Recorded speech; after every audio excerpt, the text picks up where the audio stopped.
ಓಶರವರ ವಿಜ್ಞಾನ ಭೈರವ ತಂತ್ರದ 5ನೇ ತಂತ್ರವನ್ನು ಇವತ್ತು ನೋಡೋಣ. ಲಕ್ಷ್ಯವಿಡುವ 5 ತಂತ್ರಗಳು. ಗ್ರೀಕ್ ದೇಶದ ತತ್ವಜ್ಞಾನಿ ಪೈಥಾಗೋರಸ್ ಒಮ್ಮೆ ರಹಸ್ಯವಾಗಿ ಉಪದೇಶ ಮಾಡುವ ಅಥವಾ ರಹಸ್ಯವಾಗಿ ದೀಕ್ಷೆ ಕೊಡುವ ಈಜಿಪ್ಟ್ ದೇಶದ ಒಂದು ಶಾಲೆಗೆ ಪ್ರವೇಶ ಬಯಸಿದ. ಅಲ್ಲಿ ಅವನಿಗೆ ಪ್ರವೇಶ ನಿರಾಕರಿಸಲಾಗಿತ್ತು. ಪೈಥಾಗೋರಸ್ ತತ್ವಜ್ಞಾನಿಗಳಲ್ಲಿ ಅತ್ಯಂತ ಶ್ರೇಷ್ಠ ವ್ಯಕ್ತಿಯಾಗಿದ್ದ. ಪುನಃ ಪ್ರವೇಶ ಬಯಸಿದಾಗಲೂ ಅವನನ್ನು ಸೇರಿಸಲಿಲ್ಲ. ಕಟ್ಟಳೆಯ ಪ್ರಕಾರ ಆ ಶಾಲೆಗೆ ಪ್ರವೇಶ ಬಯಸುವವರು ಅಲ್ಲಿಯ ರೀತಿಯ ಉಪವಾಸ ಹಾಗೂ ಉಸಿರಾಟವನ್ನು ಅಭ್ಯಾಸ ಮಾಡಿರಬೇಕು. ನಾನು ಬಂದಿರುವುದು ಜ್ಞಾನ ಸಂಪಾದನೆಗೆ ವಿನಃ ಶಿಸ್ತನ್ನು ಕಲಿಯುವುದಕ್ಕಲ್ಲ ಎಂದು ಪೈಥಾಗೋರಸ್ ತಿಳಿಸಿದಾಗ ಶಾಲೆಯ ಅಧಿಕಾರಿಗಳು, ನಾವು ಅನುಭವಕ್ಕೆ ಬೆಲೆ ಕೊಡುವವರು ಜ್ಞಾನಕ್ಕೆ ಅಲ್ಲ, ಈ ರೀತಿಯಲ್ಲಿ ನೀನು ವಿಭಿನ್ನ ಎಂದು ತಿಳಿಯುವವರೆಗೆ ನಿನಗೆ ಪ್ರವೇಶವಿಲ್ಲ ಎಂದರು. ಯಾವುದೇ ಜ್ಞಾನವು ಅನುಭವ ಅಲ್ಲದಿದ್ದರೆ, ಅದರೊಳಗೆ ನೀವು ಇಲ್ಲದಿದ್ದರೆ ಅದು ಜ್ಞಾನವಾಗುವುದಿಲ್ಲ. ಆದ್ದರಿಂದ ನೀನು 40 ದಿನಗಳ ಉಪವಾಸ ಹಾಗೂ ಉಸಿರಾಟದ ಅಭ್ಯಾಸ ಇವೆರಡು ಮಾಡಲೇಬೇಕು, ಇಲ್ಲದಿದ್ದರೆ ಪ್ರವೇಶ ನಿಷಿದ್ಧ ಎಂದರು. ಬೇರೆ ದಾರಿ ಇಲ್ಲದೆ ಪೈಥಾಗೋರಸ್ ಆ ತರಗತಿಗೆ ಹೋಗಲೇಬೇಕಾಯಿತು. 40 ದಿನಗಳ ಉಪವಾಸ ಉಸಿರಾಟದ ತರಬೇತಿಯ ನಂತರ ಅವನನ್ನು ಶಾಲೆಗೆ ಸೇರಿಸಿಕೊಳ್ಳಲಾಯಿತು. ನಂತರ ಪೈಥಾಗೋರಸ್ ಹೇಳಿದ್ದು, ನನ್ನನ್ನು ನೀವು ಮೊದಲೇ ಏಕೆ ಸೇರಿಸಿಕೊಳ್ಳಲಿಲ್ಲವೆಂದು ಈಗ ನನಗೆ ಅರಿವಾಯಿತು. ನೀವೇ ಸರಿ, ನಾನು ತಪ್ಪು. ನನಗೆ ಪುನರ್ಜನ್ಮ ಆಯಿತು. ಆಗ ನನ್ನ ವಿಚಾರಧಾರೆ ಬೇರೆಯಾಗಿತ್ತು. ಈ ತರಬೇತಿಯ ನಂತರ ನನ್ನ ಕೇಂದ್ರದ ಅರಿವಾಗಿ ಬದಲಾವಣೆಯಾಯಿತು. ತಿಳುವಳಿಕೆಯಿಂದ ಬುದ್ಧಿಯು ಹೃದಯಕ್ಕೆ ಬದಲಾಯಿತು. ಈಗ ನಾನು ಅನುಭವಿಸಬಲ್ಲೆ. ಮುಂಚೆ ಜ್ಞಾನ ತಲೆಯಲ್ಲಿ ಇತ್ತು, ಈಗ ಅದು ಅನುಭವವಾಗಿದೆ. ಈಗ ಸತ್ಯ ಒಂದು ವಿಚಾರವಲ್ಲ, ಅದೇ ಜೀವನವಾಗಿದೆ. ತತ್ವಶಾಸ್ತ್ರಕ್ಕಿಂತ ಅನುಭವ ವರ್ತಮಾನವಾಗಿದೆ. ಈ ತರಬೇತಿ ಯಾವುದು? ಈ 5ನೇ ತಂತ್ರ ಪೈಥಾಗೋರಸ್ನಿಗೆ ಈಜಿಪ್ಟ್ನಲ್ಲಿ ಕೊಟ್ಟಿದ್ದು, ಆದರೆ ಈ ತಂತ್ರ ಭಾರತಕ್ಕೆ ಸೇರಿದ್ದು. 3ನೇ ಕಣ್ಣಿನ ಮೇಲೆ ಲಕ್ಷ್ಯ ಇಡಿ, 2 ಕಣ್ಣುಗಳ ನಡುವೆ ಗಮನವಿರಲಿ. ಈ ತಂತ್ರವನ್ನು ಪೈಥಾಗೋರಸ್ ಈಜಿಪ್ತಿನಿಂದ ಪಡೆದು ಗ್ರೀಸ್ಗೆ ಹೋದನು. ರಹಸ್ಯ ದೀಕ್ಷೆ ಕೊಡುವಲ್ಲಿ ಮೂಲಪುರುಷನಾದನು. ಇದು ಅತ್ಯಂತ ಗಹನವಾದ ತಂತ್ರಗಳಲ್ಲಿ ಒಂದು. ಈ 2 ಹುಬ್ಬುಗಳ ನಡುವೆ ಆಧುನಿಕ ವಿಜ್ಞಾನದ ರೀತಿ ರಹಸ್ಯವಾದ ಗ್ರಂಥಿಯೊಂದಿದೆ. ಇದರ ಹೆಸರು ಪೀನಿಯಲ್ ಗ್ಲ್ಯಾಂಡ್. ಇದು ಶಿವನ ನೇತ್ರ, ಶಿವನ 3ನೇ ಕಣ್ಣು. ಸ್ವಾಭಾವಿಕವಾಗಿ ಇದು ಕೆಲಸ ಮಾಡುವುದಿಲ್ಲ. ಕೆಲಸ ಮಾಡಲು ಸಾಧ್ಯವಿದೆ. ಇದು ಕುರುಡಲ್ಲ, ಮುಚ್ಚಿದೆ. ತಂತ್ರದಲ್ಲಿ ತೆರೆಯಬಹುದು. 2 ಹುಬ್ಬುಗಳ ನಡುವೆ ಗಮನ ಇಡಿ. 2 ಕಣ್ಣನ್ನು ಮುಚ್ಚಿ ಪೂರ್ವ ಗಮನ ನಡುವೆ ಇರಲಿ. ಈ ಗ್ರಂಥಿಯು ನಮ್ಮ ಗಮನವನ್ನು ಸುಲಭವಾಗಿ ಗ್ರಹಿಸುತ್ತದೆ. ಬೇರೆ ಯಾವುದೇ ಭಾಗದಲ್ಲಿ ಈ ರೀತಿ ಸುಲಭವಾಗಿ ಗಮನ ಕೊಡುವುದಕ್ಕೆ ಸಾಧ್ಯವಿಲ್ಲ. ಈ ಗ್ರಂಥಿಯು 2 ಕಣ್ಣನ್ನು ವಶೀಕರಣಗೊಳಿಸುತ್ತದೆ. ಇದು ಒಂದು ಅಯಸ್ಕಾಂತೀಯ ಶಕ್ತಿ, ಸುಲಭವಾಗಿ ಆಕರ್ಷಿಸುತ್ತದೆ.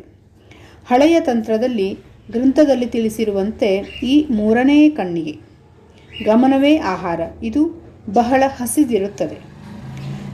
ಜನ್ಮಾಂತರಗಳಿಂದ ಹಸಿದಿರುತ್ತದೆ. ಗಮನ ಹರಿಸಿದರೆ ಜೀವ ತಾಳುತ್ತದೆ. ಒಮ್ಮೆ ಇದು ನಿಮಗೆ ತಿಳಿದರೆ ಸಾಕು, ಗಮನ ಕೊಡುವುದು ಕಷ್ಟವಾಗಲಾರದು. ಹುಬ್ಬುಗಳ ನಡುವೆ ಲಕ್ಷ್ಯ. ಮನಸ್ಸಿನ ಮುಂದೆ ವಿಚಾರಗಳು ಇರಲಿ. ಗಮನ ಇದ್ದರೆ ಮೊದಲ ಬಾರಿಗೆ ನೀವು ಆಶ್ಚರ್ಯಕರವಾದ ಕಾರ್ಯವನ್ನು ನೋಡುವಿರಿ. ನಿಮ್ಮ ಯೋಚನೆಗಳು ಮನಸ್ಸಿನ ಮುಂದೆ ಹಾದು ಹೋಗುವುದನ್ನು ಗಮನಿಸಿರಿ. ನೀವು ಸಾಕ್ಷಿಯಾಗಿರಿ. ಸಿನಿಮಾ ಪರದೆಯ ತರಹ ಚಿಂತನೆಗಳು ಹೋಗುತ್ತಿರುತ್ತವೆ, ನೀವು ಸಾಕ್ಷಿಯಾಗುವಿರಿ. 3ನೇ ಕಣ್ಣಿನ ಬಳಿ ಒಮ್ಮೆ ನಿಮ್ಮ ಗಮನ ಕೇಂದ್ರೀಕೃತವಾದರೆ ತಕ್ಷಣ ಸಾಕ್ಷಿಯಾಗುವಿರಿ. ಸಾಮಾನ್ಯವಾಗಿ ನೀವು ಸಾಕ್ಷಿಯಾಗಿ ಇರುವುದಿಲ್ಲ. ಯೋಚನೆಗಳ ಜೊತೆಗೆ ಗುರುತಿಸಿಕೊಳ್ಳುವಿರಿ. ಕೋಪ ಇದ್ದರೆ ಕೋಪಗೊಳ್ಳುವಿರಿ. ಚಿಂತನೆ, ಯೋಚನೆ ಮುಂದಕ್ಕೆ ಚಲಿಸಿದರೆ ನೀವು ಸಾಕ್ಷಿಯಾಗದೆ ಆ ಯೋಚನೆಯ ಜೊತೆಯಲ್ಲಿ ಒಂದಾಗಿ ಮುಂದಕ್ಕೆ ಹೋಗುವಿರಿ. ನೀವೇ ಯೋಚನೆಯಾಗುವಿರಿ. ಯೋಚನೆಯ ರೂಪವೇ ನೀವಾಗುವಿರಿ. ಲೈಂಗಿಕ ಯೋಚನೆ ಬಂದರೆ ನೀವೇ ಅದಾಗುವಿರಿ. ಯಾವುದೇ ಯೋಚನೆಗೂ ನಿಮಗೂ ಮಧ್ಯೆ ಅಂತರ ಇಡದೆ ನೀವು ಅದರೊಡನೆ ಮಿಳಿತವಾಗುವಿರಿ. ಈ 3ನೇ ಕಣ್ಣಿನ ಮೇಲೆ ಮನಸ್ಸು ಕೇಂದ್ರೀಕೃತವಾದ ತಕ್ಷಣ ಯೋಚನೆಗಳು ಮೋಡದ ತರಹ ಚಲಿಸುವುದನ್ನು ಕಾಣುವಿರಿ. ರಸ್ತೆಯಲ್ಲಿ ನಡೆದಾಡುವ ಜನರಂತೆ ಕಾಣಿಸುವುದು. ದೂರದಲ್ಲಿ ಕುಳಿತು ಯಾವುದರ ಜೊತೆಗೂ ಗುರುತಿಸಿಕೊಳ್ಳದೆ ಮೇಲಿಂದ ಗಮನಿಸುತ್ತಿರುವಂತೆ ಇರುವಿರಿ. ಈಗ ಕೋಪ ಬಂದರೆ ಅದೊಂದು ವಸ್ತು ಅನ್ನುವಂತೆ ನೋಡುವಿರಿ. ನಿಮಗೆ ಕೋಪ ಬಂದಿದೆ ಎಂದು ಅನ್ನಿಸುವುದೇ ಇಲ್ಲ. ಕೋಪದ ಒಂದು ಮೋಡ ನಿಮ್ಮನ್ನು ಸುತ್ತುವರೆದಿದೆ. ನೀವೇ ಕೋಪ ಅಲ್ಲವೆಂದ ಮೇಲೆ ಬಂದಿದ್ದ ಕೋಪವು ಮಹತ್ವವನ್ನು ಕಳೆದುಕೊಳ್ಳುತ್ತದೆ. ಅದು ನಿಮ್ಮನ್ನು ಏನೂ ಮಾಡುವುದಿಲ್ಲ. ಕೋಪ ಬರುತ್ತದೆ, ಹೋಗುತ್ತದೆ. ನೀವು ನಿಮ್ಮ ಕೇಂದ್ರದಲ್ಲಿಯೇ ಇರುವಿರಿ. ಈ 5ನೇ ತಂತ್ರ ಸಾಕ್ಷಿಯಾಗಿ ಶೋಧಿಸು. ಮನಸ್ಸಿಗೆ ಬರುವ ವಿಚಾರಗಳ ಕಡೆ ಗಮನ ಇಡಿ. ಈ ವಿಚಾರಗಳನ್ನು ಎದುರಿಸಿ 3ನೇ ಕಣ್ಣಿನ ಮೇಲೆ ಗಮನ ಇಟ್ಟರೆ 2 ಸಂಗತಿಗಳು ಗೋಚರಿಸುತ್ತದೆ. ಏನೇ ಆಗುತ್ತಿದ್ದರೂ ಸಾಕ್ಷಿಯಾಗಿ. ದೇಹಕ್ಕೆ ಜ್ವರ ಬಂದಿದೆ, ಮೈಕೈ ನೋಯುತ್ತಿದೆ, ಈ ಎಲ್ಲವೂ ಸಾಕ್ಷಿಯಾಗಬೇಕು. ಈ ಸಾಕ್ಷಿ ಮನೋಭಾವ ಅಭ್ಯಾಸವಾದರೆ 3ನೇ ಕಣ್ಣಿಗೆ ಮನಸ್ಸು ಕೇಂದ್ರೀಕೃತವಾಗುತ್ತದೆ, ಅಥವಾ 3ನೇ ಕಣ್ಣಿಗೆ ಮನಸ್ಸು ಕೇಂದ್ರೀಕೃತವಾದರೂ ಸಾಕ್ಷಿಭಾವ ಬರುತ್ತದೆ.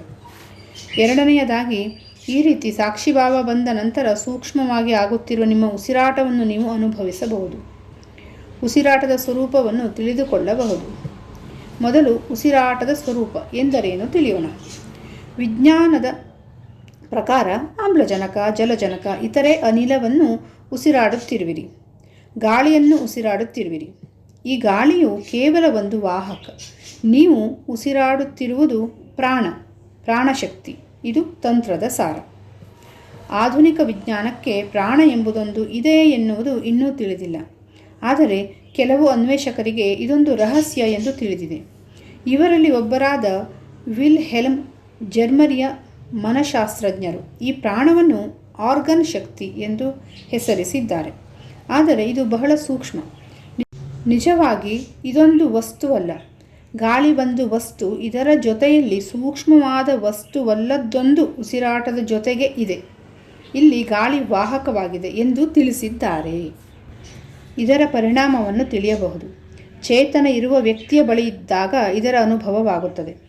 ಆರೋಗ್ಯ ಇಲ್ಲದ ನಿಶಕ್ತಿಯಾಗಿರುವ ಒಬ್ಬ ರೋಗಿಯ ಬಳಿ ಅಥವಾ ಆಸ್ಪತ್ರೆಯ ಪರಿಸರದಲ್ಲಿ ನೀವು ನಿಮ್ಮ ಶಕ್ತಿಯನ್ನು ಕಳೆದುಕೊಳ್ಳುತ್ತಿರುವ ಅನುಭವ ಪಡೆಯುವಿರಿ.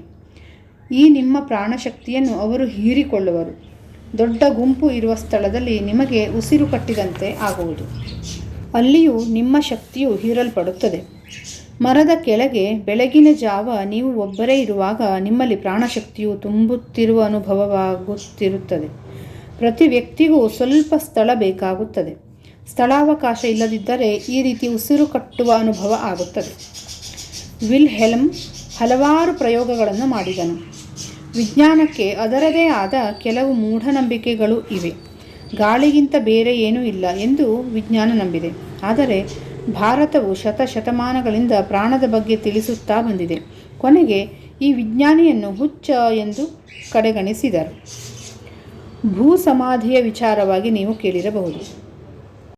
1880ರಲ್ಲಿ ಈಜಿಪ್ಟ್ನಲ್ಲಿ ಒಬ್ಬನನ್ನು ಜೀವ ಸಮಾಧಿ ಮಾಡಿದರು.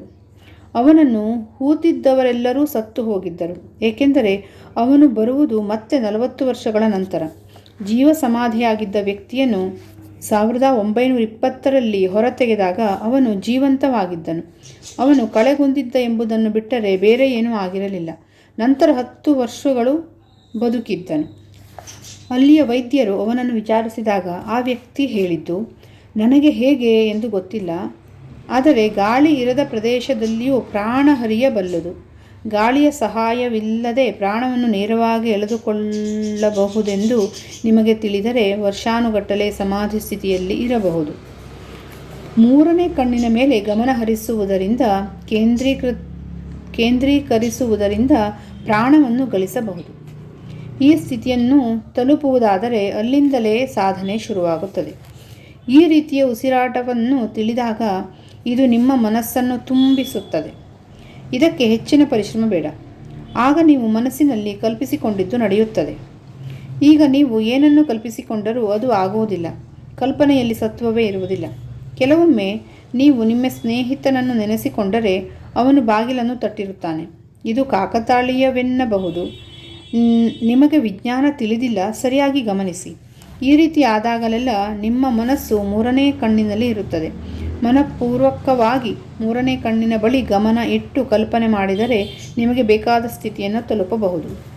ನೀವು ಭೂಮಧ್ಯದಲ್ಲಿ ಲಕ್ಷ್ಯ ಕೊಟ್ಟರೆ ಉಸಿರಾಟದ ತಿರುಳು ಪ್ರಾಣವನ್ನು ತಿಳಿಯಬಹುದು. ಈ ತಿರುಳು ನಿಮ್ಮ ತಲೆಯ ಪೂರ್ವ ಭಾಗವನ್ನು ತುಂಬುತ್ತದೆ. ಅದರಲ್ಲೂ ಸಹಸ್ರಾರ ತಲೆಯ ಮುಖ್ಯವಾದ ಅಂಗವನ್ನು ತಲುಪುತ್ತದೆ. ಕಲ್ಪನೆ ಮಾಡಿದ ತಕ್ಷಣ ಸಹಸ್ರಾರವನ್ನು ಈ ಪ್ರಾಣ ತುಂಬುತ್ತದೆ. ತಲೆಯ ಮೇಲ್ಭಾಗದಲ್ಲಿ ಬೆಳಕಿನ ವೃಷ್ಟಿಯಾಗುತ್ತದೆ. ಈ ಪ್ರಾಣ ತಲೆಯ ಮೇಲೆ ಬೆಳಕಿನ ಮಳೆಯನ್ನು ಸುರಿಸುತ್ತದೆ. ಈ ಮಳೆಯಲ್ಲಿ ನೀವು ಪ್ರಫುಲ್ಲರಾಗುವಿರಿ. ಹೊಸ ಜನ್ಮ ಬಂದಂತೆ ಆಗುತ್ತದೆ. ಇದೇ ಒಳಗಿನ ಪುನರ್ಜನ್ಮ ಎನ್ನುವುದು. ಪಾವಿತ್ರತೆಗೆ ಪ್ರಾಮುಖ್ಯತೆ ಕೊಟ್ಟಿರುವುದು ಇದಕ್ಕೆ. ಇದು ಬಹಳ ಮುಖ್ಯ. ಯಾವುದೇ ತಂತ್ರದಲ್ಲಿ ಪಾವಿತ್ರತೆಗೆ ಒತ್ತು ನೀಡಲಾಗಿದೆ. ಏಕೆಂದರೆ ಮೂರನೇ ಕಣ್ಣಿನ ಮೇಲೆ ಗಮನ ಹರಿಸಲು ಶುರು ಮಾಡಿದರೆ ನಿಮ್ಮ ಕಲ್ಪನೆಗೆ ಸತ್ವ ಬರುತ್ತದೆ, ಶಕ್ತಿಯುತವಾಗುತ್ತದೆ. ಇದಕ್ಕೆ ಮುಂಚೆ ನೀವು ಪವಿತ್ರರಾಗಿರುವುದು ಮುಖ್ಯವಾಗಿರುತ್ತದೆ. ಪವಿತ್ರತೆ ಎಂಬುದು ನೀತಿಯಷ್ಟೇ ಅಲ್ಲ, ತಂತ್ರಕ್ಕೆ ಪರಮ ಮುಖ್ಯವಾದ ವಿಷಯ. ಮೂರನೇ ಕಣ್ಣಿನ ಮೇಲೆ ಗಮನ ಹರಿಸಿ. ನಿಮ್ಮ ಕಲ್ಪನೆ ಸಾಕಾರವಾದಾಗ ನಿಮಗೆ ಹಾಗೂ ಎಲ್ಲರಿಗೂ ಇದು ಅಪಾಯ. ಪೈಥಾಗೋರಸ್ನಿಗೆ ಈ ರೀತಿ ಹೇಳಿ 40 ದಿನಗಳ ಉಪವಾಸ ಹಾಗೂ ಉಸಿರಾಟದ ಪ್ರಕ್ರಿಯೆಯನ್ನು ಅಭ್ಯಾಸ ಮಾಡಿಸಲು ಕಾರಣ ಅವರು ಅಪಾಯದ ದಾರಿಯಲ್ಲಿ ಹೋಗಬಾರದು ಎನ್ನುವುದಕ್ಕಾಗಿ. ಎಲ್ಲೆಲ್ಲಿ ಶಕ್ತಿ ಇರುತ್ತದೆಯೋ ಅಲ್ಲಿ ಅಪಾಯ ಇದ್ದೇ ಇರುತ್ತದೆ. ಪವಿತ್ರತೆ ಇಲ್ಲದೇ ಇದ್ದಲ್ಲಿ ಅಪವಿತ್ರ ಯೋಚನೆಗಳು ಸಾಕಾರಗೊಳ್ಳುತ್ತದೆ. ಆತ್ಮಹತ್ಯೆ ಮಾಡಿಕೊಳ್ಳಬೇಕೆಂಬ ಯೋಚನೆ ಸಾಕಾರಗೊಂಡರೆ ಹೇಗೆ ಎಂದು ಒಮ್ಮೆ ಕಲ್ಪಿಸಿಕೊಳ್ಳಿ. ಎಂತಹ ಅಪಾಯ! ಒಬ್ಬನನ್ನು ವಶೀಕರಣಗೊಳಿಸಿದಾಗ ವಶೀಕರಣಕ್ಕೊಳಗಾದ ವ್ಯಕ್ತಿ ಹೇಳಿದ ಕೆಲಸವನ್ನು ಮಾಡುತ್ತಾನೆ. ಸಲಹೆ ಕೊಡುವುದಕ್ಕೆ ವ್ಯಕ್ತಿ ಏನಾದರೂ ಹೇಳಲಿ, ಅದು ಎಷ್ಟೇ ಅನರ್ಥಕವಾಗಿರಲಿ ಹಾಗೂ ಅಸಾಧ್ಯವಾದುದನ್ನೂ ಮಾಡುತ್ತಾನೆ. ಈ 5ನೇ ಸೂತ್ರ ವಶೀಕರಣಕ್ಕೆ ಮೂಲವಾಗಿರುತ್ತದೆ. ವಶೀಕರಣಕ್ಕೊಳಗಾಗುವ ವ್ಯಕ್ತಿಗೆ ಒಂದು ಚುಕ್ಕೆಯ ಮೇಲೆ, ದೀಪದ ಮೇಲೆ, ಗೋಡೆಯ ಮೇಲೆ ಗಮನವನ್ನು ಹರಿಸಲು ಹೇಳುತ್ತಾರೆ. ಈ ರೀತಿ ಹರಿಸಲು ಶುರು ಮಾಡಿದ 3 ನಿಮಿಷದ ನಂತರ ದೇಹದ ಎಲ್ಲ ಗಮನ ಮೂರನೇ ಕಣ್ಣಿನ ಕಡೆ ಹರಿಯುತ್ತದೆ. ಮುಖದಲ್ಲಿ ಬದಲಾವಣೆ ಶುರುವಾಗುತ್ತದೆ. ಆಗ ಮುಖ ಸತ್ವ ಕಳೆದುಕೊಳ್ಳುತ್ತದೆ. ನಿದ್ರೆ ಬಂದಿರುವಂತೆ ಆಗುತ್ತದೆ. ವಶೀಕರಣ ಮಾಡುವ ವ್ಯಕ್ತಿಗೆ ತಕ್ಷಣ ಈ ಕ್ಷಣವು ತಿಳಿಯುತ್ತದೆ. ಮುಖದ ಸತ್ವ ಕಳೆದುಕೊಂಡು ಅದು ಮೂರನೇ ಕಣ್ಣಿನ ಕಡೆ ಬಂದಿದೆ ಎಂದು ತಿಳಿಯುತ್ತದೆ. ಈಗ ಏನು ಹೇಳಿದರೂ ನಡೆಯುತ್ತದೆ. ಈಗ ನಿಮ್ಮ ಒಳಮನಸ್ಸು ವಶೀಕರಣ ಮಾಡಿದ ವ್ಯಕ್ತಿಯ ಎಲ್ಲ ಸಲಹೆಗಳನ್ನು ಸ್ವೀಕರಿಸಿ ಆತನು ಹೇಳಿದ ಕೆಲಸವನ್ನೆಲ್ಲ ಮಾಡುತ್ತದೆ. ಇರುವ ಕಾಯಿಲೆ ಇಲ್ಲದಂತೆ ಮಾಡಬಹುದು ಅಥವಾ ಬರುವಂತೆಯೂ ಮಾಡಬಹುದು. ರಸ್ತೆಯಲ್ಲಿ ಬಿದ್ದಿರುವ ಸಾಮಾನ್ಯವಾದ ಸಣ್ಣ ಕಲ್ಲು ಒಂದನ್ನು ಇದು ನಿಮ್ಮ ಕೈಯಲ್ಲಿ, ನಿಮ್ಮ ಕೈ ಸುಡುತ್ತದೆ ಎಂದು ಹೇಳಿದರೆ ಅದೇ ರೀತಿ ಆಗುತ್ತದೆ. ನಿಜವಾಗಿಯೂ ಕೈ ಸುಟ್ಟೇ ಹೋಗುತ್ತದೆ. ನಿಜವಾಗಿಯೂ ನಿಮ್ಮ ಚರ್ಮ ಸುಟ್ಟಿರುತ್ತದೆ. ನಿಮ್ಮ ಕೈಯಲ್ಲಿ ನಿಜವಾದ ಬೆಂಕಿ ಇಲ್ಲ, ಬರೀ ಕಲ್ಲು ಮಾತ್ರ. ಅದು ಹೇಗೆ? ಇದೆಲ್ಲವೂ ಮೂರನೇ ಕಣ್ಣಿನ ಮೇಲೆ ಗಮನ ಇಟ್ಟು ವಶೀಕರಣ ಮಾಡಿದ ವ್ಯಕ್ತಿಯು ಕೊಟ್ಟ ಸಲಹೆ. ಒಂದು ವೇಳೆ ನೀವು ಸಾಯುವಿರಿ ಎಂದು ಸಲಹೆ ಕೊಟ್ಟಿದ್ದೇ ಆದರೆ ನಿಜವಾಗಲೂ ನೀವು ಸತ್ತೇ ಹೋಗುವಿರಿ. ಈ ಮೂರನೇ ಕಣ್ಣಿನಲ್ಲಿ ಕಲ್ಪನೆ ಅಥವಾ ವಾಸ್ತವಿಕ ಎಂಬ 2 ರೀತಿ ಇಲ್ಲ, ಅಂತರ ಇಲ್ಲ. ಕನಸಿಗೂ ಹಾಗೂ ನಿಜಕ್ಕೂ ಅಂತರ ಇಲ್ಲ. ಕನಸು ಕಂಡರೆ ಅದು ಇಲ್ಲಿ ನಿಜವಾಗುತ್ತದೆ. ಇದರಿಂದಲೇ ಶ್ರೀ ಶಂಕರರು ಹೇಳಿದ್ದು ಇಡೀ ಜಗತ್ತು ದೇವರ ಕನಸು. ದೇವರು ಕೇಂದ್ರೀಕೃತಗೊಂಡಿರುವುದು ಈ ಮೂರನೇ ಕಣ್ಣಿನಲ್ಲಿ. ಇದರಿಂದ ದೇವರು ಏನನ್ನು ಕನಸು ಕಾಣುತ್ತಾನೋ ಅದು ನಿಜವಾಗುತ್ತದೆ. ಇದು ನಿಮಗೂ ಆಗುತ್ತದೆ. ಸಾರಿಪುಟ್ಟ ಬುದ್ಧನ ಬಳಿ ಬಂದ. ಆಳವಾದ ಧ್ಯಾನದ ಸ್ಥಿತಿಗೆ ಹೋದರೆ ಹಲವಾರು ಸಂಗತಿಗಳು ದೃಷ್ಟಿಗೋಚರವಾಗುತ್ತದೆ. ಸ್ವರ್ಗ, ನರಕ, ಬೆಟ್ಟ, ದೇವರು ಎಲ್ಲವನ್ನೂ ಸಾರಿಪುಟ್ಟ ನೋಡಲಾರಂಭಿಸಿದ. ಎಲ್ಲವೂ ನಿಜವಾದವು. ಇವೆಲ್ಲವನ್ನೂ ನಾನು ಕಾಣುತ್ತಿದ್ದೇನೆ ಎಂದು ಬುದ್ಧನಿಗೆ ನಿವೇದಿಸಿದ. ಬುದ್ಧನು ಇದೆಲ್ಲವೂ ಕನಸು, ಬರೀ ಕನಸು ಎಂದನು. ಇಲ್ಲ, ಇದು ಕನಸಲ್ಲ, ನಿಜವಾದವು. ಎಲ್ಲವನ್ನು ಸ್ವತಃ ಅನುಭವಿಸುತ್ತಿದ್ದೇನೆ. ಹೂವಿನ ವಾಸನೆ, ಸ್ಪರ್ಶ ಎಲ್ಲವೂ ನಿಜವಾದವು ಎಂದನು. ಮೂರನೇ ಕಣ್ಣಿನ ಬಳಿ ಬಂದವರಿಗೆ ಈ ವ್ಯತ್ಯಾಸ ಇಲ್ಲ. ಯಾವುದು ಕನಸೋ ಅದು ನಿಜ ಅಥವಾ ಯಾವುದು ನಿಜವೋ ಅದೇ ಕನಸು ಎಂದನು ಬುದ್ಧ. ಶಂಕರರು ಹೇಳುವಂತೆ ಇಡೀ ಜಗತ್ತೇ ಮಾಯೆ, ದೇವರ ಕನಸು. ಇದು ಶಾಸ್ತ್ರದ ರೀತಿಯಲ್ಲ, ಇದು ಒಳಗಿನ ಅನುಭವ, ಮೂರನೇ ಕಣ್ಣಿನ ಬಳಿ ಬಂದವರ ಅನುಭವ. ಮೂರನೇ ಕಣ್ಣಿಗೆ ಕೇಂದ್ರೀಕೃತವಾದ ಮನಸ್ಸು ಕಲ್ಪನೆಯಿಂದ, ಉಸಿರಾಟದ ತಿರುಳಾದ ಪ್ರಾಣದಿಂದ ಸಹಸ್ರಾರದಲ್ಲಿ ಮಳೆಯಾಗುತ್ತದೆ. ಇದು ಪುನರ್ಜನ್ಮ ಕೊಡುತ್ತದೆ. ಇಲ್ಲಿ ಒಂದು ವಿಚಾರ ನನಗೆ ಮುಖ್ಯ ಅಂತ ಅನಿಸುತ್ತೆ. ಇಲ್ಲೇನು ಕೊಟ್ಟಿದ್ದಾರೆ, ಮೂರನೇ ಕಣ್ಣು, ಅದನ್ನು ಗಮನವಿರಿಸೋದು ಒಂದು ಸಾಧನೆ, ತಾಂತ್ರಿಕ ಸಾಧನೆಯನ್ನು ಕೊಟ್ಟಿದ್ದಾರೆ. ಇದನ್ನು ನಾವು ಸಾಧಿಸೋದಕ್ಕಿಂತ ಮೊದಲು ನಾವು ಪವಿತ್ರವಾಗಬೇಕು, ಅಂದರೆ ಪರಿಶುದ್ಧವಾಗಬೇಕು ನಮ್ಮ ಮನಸ್ಸು. ನಂತರ ಈ ಸಾಧನೆಯನ್ನು ಮಾಡಬೇಕು, ಮೊದಲು ಮಾಡಬಾರ್ದು ಅಂತ ಹೇಳ್ತಿದ್ದಾರೆ. ಅದು ತುಂಬ ಇಂಪಾರ್ಟೆಂಟ್ ಅಂತ ಅನಿಸುತ್ತೆ. ಯಾಕೆಂದರೆ ಮಿಸ್ಯೂಸ್ ಆಗ್ಬೋದು. ಯಾವುದೇ ಸಾಧನೆಗಳು ಮಿಸ್ಯೂಸ್ ಆಗಬಾರ್ದು ಅಂದರೆ ನಾವು ಪರಿಶುದ್ಧವಾಗಬೇಕು. ಈ ನಮಗೆ ಯಾರದ್ದೋ ಒಬ್ಬರ ಬಗ್ಗೆ ಯಾವುದೋ ನೆಗೆಟಿವ್ ಫೀಲಿಂಗ್ ಇತ್ತು, ಒಬ್ಬರನ್ನ ಕಂಡ್ರೆ ಆಗಲ್ಲ ಅಂತ ಅಂದಾಗ ನಾವು ಈ ಸಾಧನೆಯನ್ನು ಅವರ ಕೆಡುಕಿಗೆ ಬಳಸಿಬಿಡ್ತೀವಿ. ಅಥವಾ ಸುಮ್ಮನೆ ಏನೋ ಮಜಕ್ಕೆ ಅಂತ ಹಂಗೆ ಮಾಡಿ ನೋಡೋಣ ಹಿಂಗೆ ಮಾಡಿ ನೋಡೋಣ ಅಂತ ಯಾವುದೋ ಒಂದು ಕ್ಷುಲ್ಲಕ ಒಂದು ವಿಷಯಕ್ಕೆ ಇದನ್ನು ಪ್ರಯೋಗಿಸ್ಬಿಡ್ತೀವಿ. ಹಾಗಾಗಬಾರ್ದು. ಅದು ಮೊದಲು ನಾವು ಶುದ್ಧವಾಗಬೇಕು. ಇದು ಜಗತ್ತಿನ ಒಳಿತಿಗಾಗಿ ಅಥವಾ ನಮ್ಮ ಒಳಿತಿಗಾಗಿ, ಕೇವಲ ನಮ್ಮ ಅಲ್ಲ, ಎಲ್ಲರ ಒಳಿತು ಅವನೇ ನಮ್ಮ ಒಳಿತು. ಆ ಥರದ ಒಂದು ದೃಷ್ಟಿಕೋನ ನಮ್ಮೊಳಗೆ ಬಂದಾಗ ನಾವು ಪರಿಶುದ್ಧವಾಗ್ತೀವಿ. ಆ ಪರಿಶುದ್ಧತೆ ಸಾಗಿದಾಗ ನಮ್ಮಲ್ಲಿ ಯಾರ ಬಗ್ಗೆಯೂ ಯಾವುದೇ ದ್ವೇಷ ಕೋಪ ಏನೂ ಇಲ್ಲದೆ ಎಲ್ಲರನ್ನೂ ಸಮಭಾವವಾಗಿ ಕಾಣುವಂಥ ಮನಸ್ಥಿತಿ, ಆ ಥರದೊಂದು ಬಂದ ಮೇಲೆ ನಾವು ಈ ಸಾಧನೆಯನ್ನು ಮಾಡೋದು ಒಳ್ಳೆಯದು ಅಂತ ನನ್ನ ವೈಯಕ್ತಿಕ ಅಭಿಪ್ರಾಯ ಕೂಡ. ಮುಂದಿನ ಭಾಗದಲ್ಲಿ ಮುಂದಿನ ತಂತ್ರವನ್ನು ನೋಡೋಣ.